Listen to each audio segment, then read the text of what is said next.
হে everyone, আসসালামু আলাইকুম। আমি মৃধা বলছি। আশা করি সবাই ভালো আছেন। আলহামদুলিল্লাহ আমিও ভালো আছি। যে যেখান থেকে আমার এই ভিডিওটি দেখছেন সবাইকে জানাই আমার ছোট্ট চ্যানেলে আমন্ত্রণ। অসংখ্য ধন্যবাদ। যারা চ্যানেলটি সাবস্ক্রাইব করে ভিডিও দেখছেন তাদেরকে আমি আন্তরিকভাবে ধন্যবাদ জানাচ্ছি। আর যারা এখনও লাইক এবং সাবস্ক্রাইব না করে আমার ভিডিওটি দেখছেন তাদেরকে বলছি আমার ছোট্ট চ্যানেলে ঘুরে আসবেন। যদি ভালো লাগে তাহলে সাবস্ক্রাইব করবেন। এই যে এটা ছিল আজকে সকালবেলা। আমি সকাল 6টা থেকে 7টার মধ্যে ঘুম থেকে উঠি। আমি যেহেতু জয়েন্ট ফ্যামিলিতে থাকি, শ্বশুর শাশুড়ি থাকে, তো আমার নিজের জন্য না হলেও শ্বশুর শাশুড়ির জন্য অন্তত সকালবেলা উঠতেই হয়। আর আমি বাসা যাই করি না কেন হাসি মুখেই করতে পছন্দ করি। আজকে সকালে দেখতে পেয়েছেন আলু ভাজি আর রুটি করেছি। আর টেবিলে যাকে খাবার দিয়েছে ওটা আমার শ্বশুরের জন্য ছিল। এই যে এখানে কালকে আটা আনা হয়েছিল 5 কেজি প্যাকেট, যে বড় প্যাকেট থাকে, ওটা আমি খুলে নিই। এখন সকালবেলা নাস্তা টাস্তা সব কিছু ডান। তারপর আমি প্যাকেট থেকে বয়ম করছি আটাগুলো। বিশেষ করে পুরো বাসার মধ্যে কিচেনটা যদি অগোছানো দেখি তাহলে আমার শান্তি হয় না, যে পর্যন্ত না আমি এটা পরিষ্কার করব। এই যে আটাটার কথাই বলছি, রাত গেল সকাল গেল, কিন্তু মাথা আমার একটা চাপই থাকলো যে আটাগুলো বয়ম করতে হবে। তারপর আর কি সকালে নাস্তা রেডি করে বয়মে কিছু আটা ছিল, ওই আটাটা পরিষ্কার করে রোদে দিয়ে বয়মটা, তারপরে আমি আটাটা ঢুকিয়েছি। এই যে চলে গেলাম পরে আমার যে তরকারি পেঁয়াজ রসুনের যে তাকটা থাকে, বাইরে আমি কোনো কিছুই রাখি না, ভালো লাগে না দেখতে, তাই আমি এটা ভিতরে ঢুকিয়ে ফেলেছি। এটা আমি কালকে পরিষ্কার করেছি, যেহেতু বাতাস ঢুকে শুকিয়ে যায়। তারপর এই যে এখানে আমি সকালের নাস্তাটা আমি খেয়ে ফেলেছি। আমি সকালের নাস্তাটা সকাল সকাল খেতে পারি না, সকাল অনেক ভোরে উঠি কিন্তু খেতে পারি না, আস্তে ধীরে স্বস্তির হয়ে খাই। কিচেনের অর্ধেক কাজ শেষ করে তারপরে আমি নাস্তাটা কমপ্লিট করি, কিন্তু আজকে আমি একটু তাড়াতাড়ি নাস্তাটা খেয়ে ফেলেছি। তারপর আজকে দুপুরে কী কী রান্না হবে আমি মেনুতে চলে গিয়েছি। আজকে অনেক কিছুই রান্না হয়েছিল। এখানে দেখতে পাচ্ছেন আমি ধুন্দুল কেটে নিচ্ছি। কে কীভাবে কাট করে আমি জানি না, আমি তো এভাবেই কাটি। তারপর একটা কথা বলতেই নয়, আজকাল নিউজ দেখলে মন মেজাজ এমনিতেই খারাপ হয়ে যায়, ভালো লাগে না। একটার পর একটা যেন চলে এসেছে, আল্লাহই ভালো জানে সামনের দিনগুলো আমাদের জন্য আর কি কি থাকছে। আমার তো মনে হচ্ছে খুব ভয়ানকে যাবে, কারণ কেমন যত ঘনিয়ে আসছে আমরা অনেক ভয়ানক হচ্ছি। এই যে দেখতে পেয়েছেন এখানে অনেক রকম মাছ ছিল, তারপর আমি এগুলো হালকা ধুয়ে ফ্রিজ করে রেখেছি।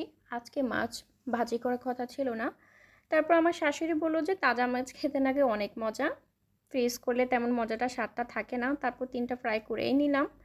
এই যে এখানে আমি পাট শাক করছি, তারপর ধুন্দুল কেটে নিয়েছি, আর এখানে বসিয়ে দিয়েছি আমি নেহারির যে হাড্ডিগুলো থাকে, অনেকগুলো হাড্ডি এখনও বাকি রয়ে গেছে। তারপর আমি নেহারিগুলো আজকে রান্না করে ফেলবো। আমি কিন্তু প্রেশার কুকারে রান্না করছি, কিন্তু আগে আমি প্রেশার কুকারে যাই রান্না করি আগে ভালো করে আমি কষিয়ে নিই। আর আমার নেহারি অনেকগুলো ছিল, তাই আমি একটা বড় পাতিল আগে ভালো করে কষিয়ে তারপর পরিমাণ মতো ঝোল দিয়ে প্রেশার কুকারে বসিয়ে দিব। এই যে এখানে আমার মশলাগুলো ভালো করে আমি কষিয়ে নিচ্ছি। আর এখানে 3টা তেলাপিয়া মাছ ছিল ছোট ছোট, ভালো করে ফ্রাই করে নিব। বলতে পারেন তেলাপিয়া দো পেঁয়াজু করব, ভালোই লাগে খেতে। তারপর আমি কিছু ঢেঁড়স ছিল, ছাদে কিছু ঢেঁড়স গাছ ছিল, ওখান থেকে অল্প কিছু ঢেঁড়স আনা হয়েছে, এই কটাই ধরেছিল, তাই এগুলো আর কি করব, একটু পেঁয়াজ মরিচ দিয়ে ভালো করে ভাজি করে নিলাম। এই যে এখানে আমি অলরেডি প্রেশার কুকারে দিয়ে দিয়েছি। আর এখানে আমি তেলাপিয়া মাছের জন্য যে ভাজি করেছি ওই কড়াতে আমি পেঁয়াজ বেরেস্তা করে নিয়েছি। আমার রান্নাবান্নার পার্ট শেষ হয়ে গিয়েছে, আমি তারপর ঘর গুছাতে, ঘর ঝাড়ু, ঝাড়া পিটা যা লাগে আমি করছি। এই যে আমি এখানে টেবিলটা একটু অগোছানো ছিল, এটা একটু গুছিয়ে নিচ্ছিলাম। তারপর সোফাগুলো আমার এর আগের দিন ভালো করে ক্লিন করা হয়েছে, আজকে জাস্ট কুশনগুলো একটু এলোমেলো হয়েছিল, ওগুলো ঠিক করছি। আরেকটা মজার কথা বললেই না, আজকে আমি রান্নাবান্না সব শেষ করে দিয়েছি। তারপর আমার মনেই ছিল না যে আমার ভাত রান্নাই বসাই নাই। তারপর আর কি আমি রাইস কুকারে ভাত বসিয়ে অন্যদিকে আমার এই যে সামনে যে বেসিনটা ছিল এটা খুবই নোংরা হয়েছিল, নোংরা না, একটু আয়নাটা হচ্ছে গ্লাসটা হচ্ছে ঝাপসা হয়েছিল, তারপর আমি ওটা ভালো করে মুছে নিচ্ছি একটু স্প্রে দিয়ে। আসলে বাসার গ্লাসগুলো হচ্ছে বিশেষ করে যদি ঝাপসা থাকে আমার ভালো লাগে না, মনে হচ্ছে আয়নাতে আমি নিজেকে দেখতে পাচ্ছি না ক্লিয়ারলি। তারপর আর কি আমি ঝটাঝট করে বেসিনটা হচ্ছে ক্লিন করি। তারপর আজকে আমার বাসার সব যে সুইচগুলো থাকে কারেন্টের ওগুলো তো অনেক ধুলোবালি ছিল, এই সুইচগুলো আমার খুব কমই পরিষ্কার করা হয়, আজকে পরিষ্কার করেই নিলাম। সব শেষে আমার ঘর ঝাড়ু বাকি ছিল, ওটা আমি শেষ করে গোসলে চলে যাই। তারপর অনেকগুলো জামা কাপড় ছিল, আমার ওয়াশিং মেশিনটা নষ্ট হয়ে গিয়েছে, অনেক যাবত হয়ে গেছে। আমি হাতেই হচ্ছে হোমমেডভাবে কাপড়গুলো ধুয়ে পরিষ্কার করে ফেলেছিলাম।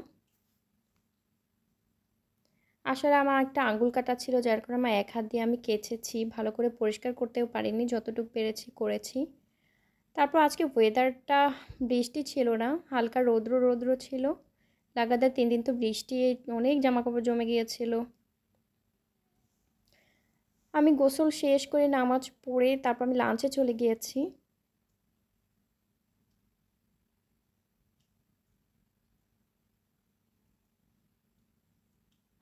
আমার লাঞ্চ করা শেষ হয়ে গিয়েছিল, তারপর আমার কিছু রান্নাঘরে টুকিটাকি কাজ ছিল, ওগুলো সেরে আমি রুমে চলে এসেছি। খাওয়ার পরে দুপুরবেলা আমার একটু রেস্ট নিতেই হয়, 0.5 ঘন্টা 40 মিনিটের মতো চোখটা বন্ধ করতে হয়, নাহলে সারা রাত আর ভালো যায় না, সারা বিকেল ভালো যায় না। বলতে না বলতেই বিকেলবেলা হচ্ছে অনেক বৃষ্টি, দেখতেই পাচ্ছেন।